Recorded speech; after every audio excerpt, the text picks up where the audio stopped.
Nu heb ik de werkelijke style fingerprint. Tijd om te herschrijven met deze regels actief toegepast. Bimodale zinsverdeling, veel korte hammers en veel lange context. Weinig medium, 2 tot 3 anaphora triplets. Lange zin dan korte hammer cadence. Hoogdetail dichtheid. Het X is there. Y is there. The math is there. Slootpatroon. 70-year-old veteran finds a $300 condemned bus and turns it into a hidden apartment on Social Security. The U.S. Department of Transportation forces approximately 480,000 school buses out of service every year on a federal rule that retires the vehicle at 15 years or 250,000 miles, whichever comes first. The buses are not broken. They are paperwork broken. A vehicle that hauled children to a Pennsylvania elementary school in 2024 cannot legally haul children to that same school in 2026, no matter how well the engine still runs. Most of those buses end up on government auction sites like GovDeals, Public Surplus, and Municipid, where they sell to the highest bidder for between $300 and $1,500. A growing number of those bidders are veterans in their late 60s and early 70s, on $1,400 to $1,800 a month in combined Social Security and VA compensation, who have done the math on what an American apartment actually costs. This video documents how, not the Instagram schoolie, not the cedar-lined build-out on the front of YouTube. The bus in question is a 1998 Bluebird with 240,000 miles, condemned by the Ohio DOT, sold for $325 at a rural school district auction in February. The veteran buying it served 4 years in the Army between 1972 and 1976, worked 38 years afterward, and is doing this because his combined check is $1,650 and a one-bedroom apartment in any American county is $1,400 before utilities. There are real obstacles. A school bus is 35 feet long. It weighs 12 tons. It does not fit on a residential lot. The interior is uninsulated steel that hits 130 degrees Fahrenheit in July and 20 degrees Fahrenheit in February. The veteran's adult children think he has lost his mind. Every one of those things is true, and every one of those things has a worked-out answer in the veteran schoolie community. What follows is the operating manual as it actually exists. The first thing to address, because it appears in every comment section on this topic, is where the bus is going to live. A 35-foot vehicle cannot legally park overnight on a residential street in any American city. And even rural counties with no zoning often have nuisance ordinances that specifically target buses. The veteran who buys a bus and has no plan for where to put it has bought 12 tons of scrap metal sitting on a tow yard's lot at $40 a day. The standard solution is private rural land, not owned, leased. The arrangement is a one-page written agreement with a small landowner in one of the roughly 350 American counties that have no zoning code at all, typically in West Virginia, Eastern Kentucky, the Missouri Ozarks, Eastern Oregon, or the Florida Panhandle. The lease runs $50 to $150 a month for a quarter acre with road access. The landowner gets predictable income on land that was generating none. The veteran gets a permanent address. The second thing is VA healthcare. The standard fear is that moving to a rural county means losing access to the VA system. The opposite is true. The VA operates 1,300 facilities nationwide, including 171 medical centers and over 1,100 community-based outpatient clinics, the majority of them located in exactly the rural counties where bus living is legal. The Veterans Choice and Community Care programs additionally cover treatment at any non-VA facility within 30 miles when no VA clinic is closer. A veteran on leased land in rural West Virginia is typically within 45 minutes of a VA clinic. That is the same drive time as a veteran in a Cleveland suburb. The system works. The third thing is the one most viewers will not ask out loud, but will think the entire video. Whether being 70 years old in a converted school bus is a kind of life worth living. What we can say is that the schoolie veteran community is not isolated. Facebook groups dedicated to veteran bus dwellers have tens of thousands of members. Annual gatherings in eastern Tennessee and the high desert of New Mexico draw hundreds of attendees, most of them veterans, most of them over 60. They share tools, they share mechanical knowledge, they share weekly check-in calls. The veteran on leased land may have more daily human contact than the veteran in a third-floor walk-up nobody visits. A note before the specifics. This video documents a phenomenon in the American veteran housing crisis. It is reporting, not a recommendation.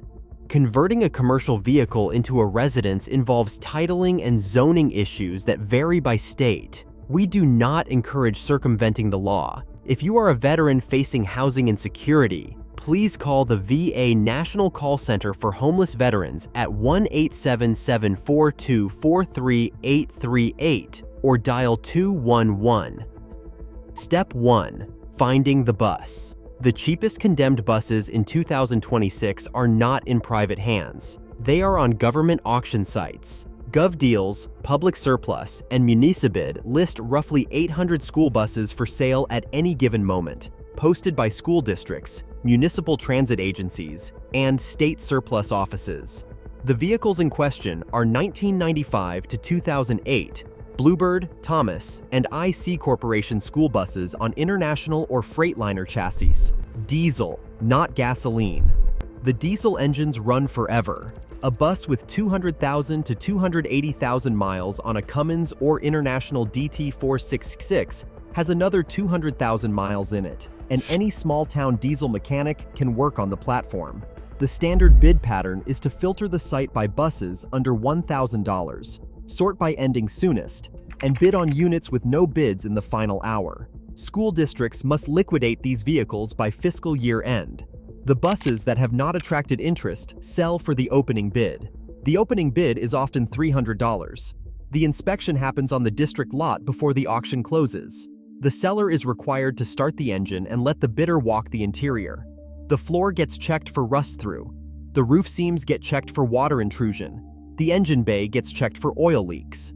A bus that starts on the first turn has a dry floor and shows fewer than 3 codes on a $20 OBD2 scanner from any auto parts store is buyable. The transmission is the deal breaker. A bus with a failed transmission is a $7,000 repair. That is not a $300 bus. Step 2. The tow and the title. A condemned bus cannot be driven on public roads without active commercial registration.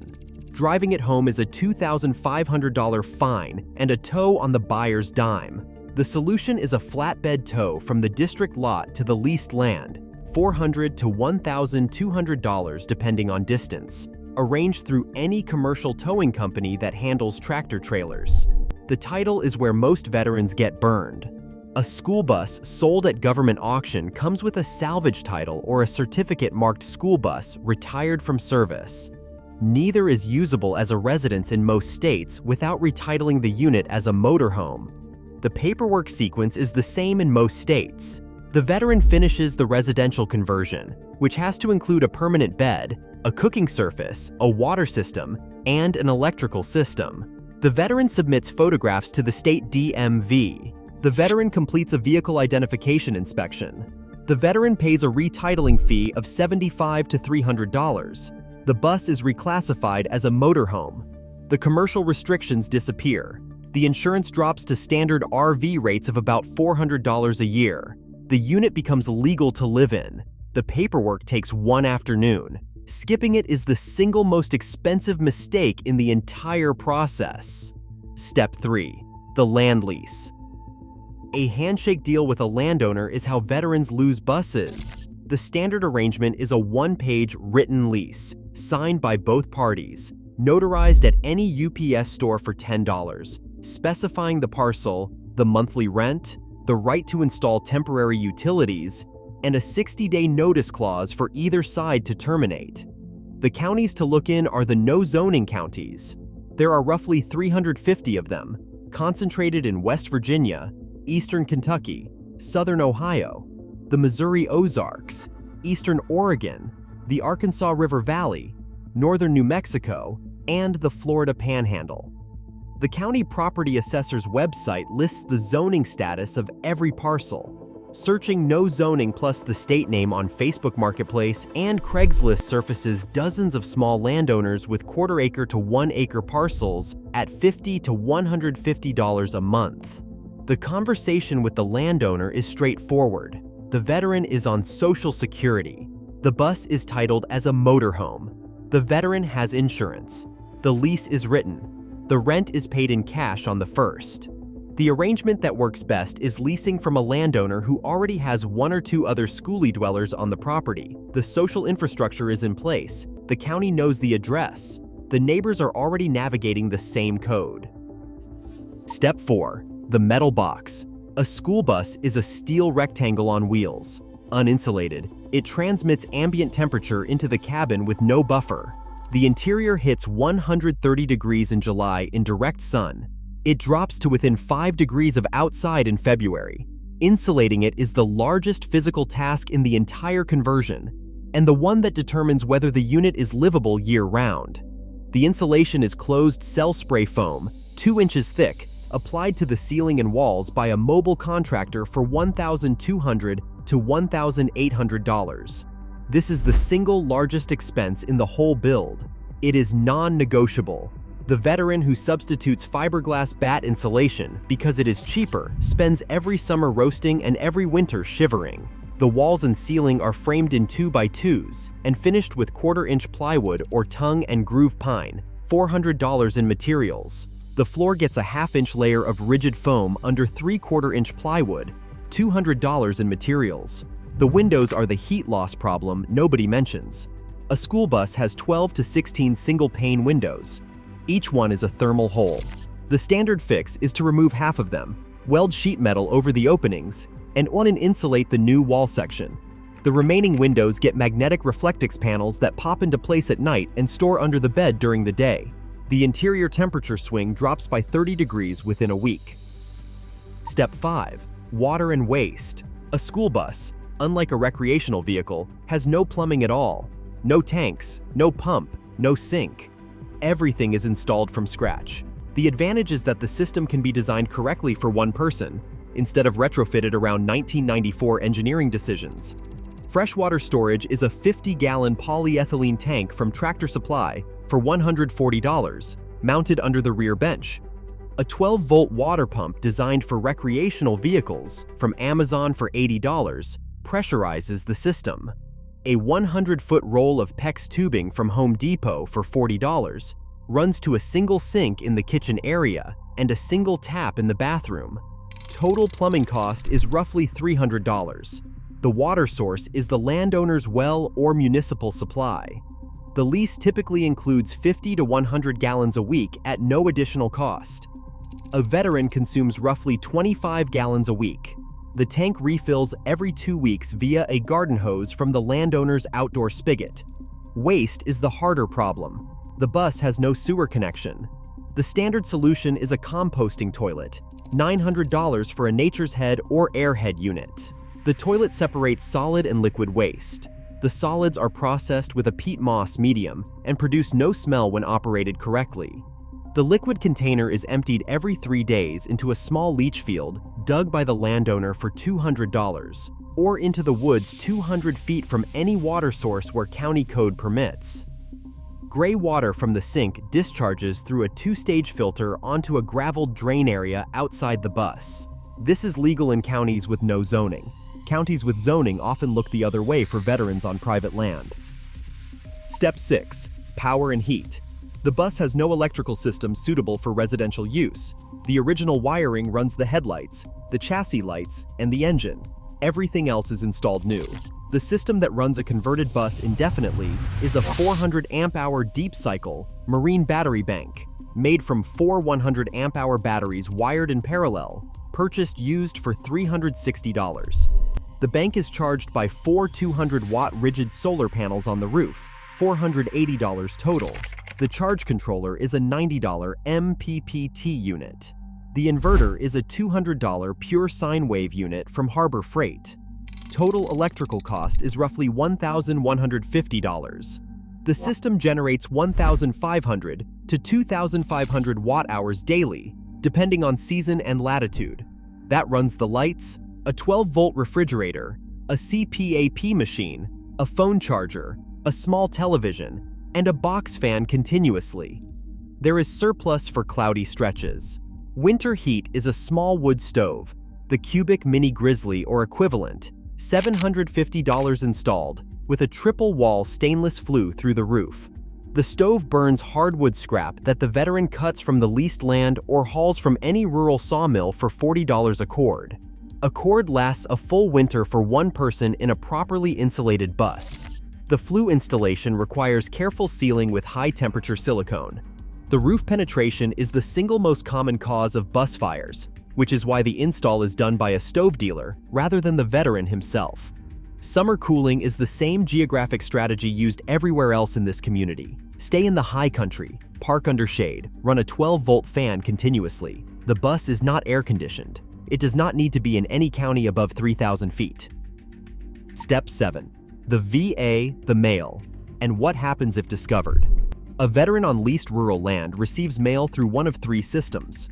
The first is a P.O. box at the nearest small-town post office, $35 a year, which serves as the address of record for the VA, Social Security, and the IRS. The second is general delivery, free at any post office, where mail addressed to the veteran's name plus general delivery plus the town zip code is held for 30 days.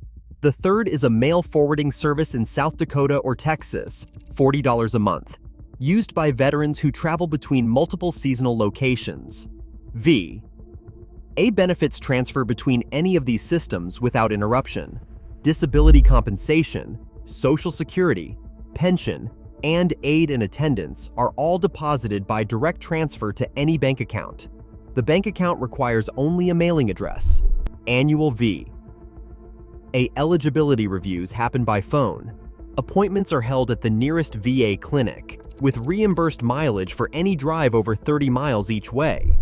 As for what happens if a veteran is discovered, the answer in almost every case is nothing at all. A bus parked on private leased land in a no-zoning county is legal.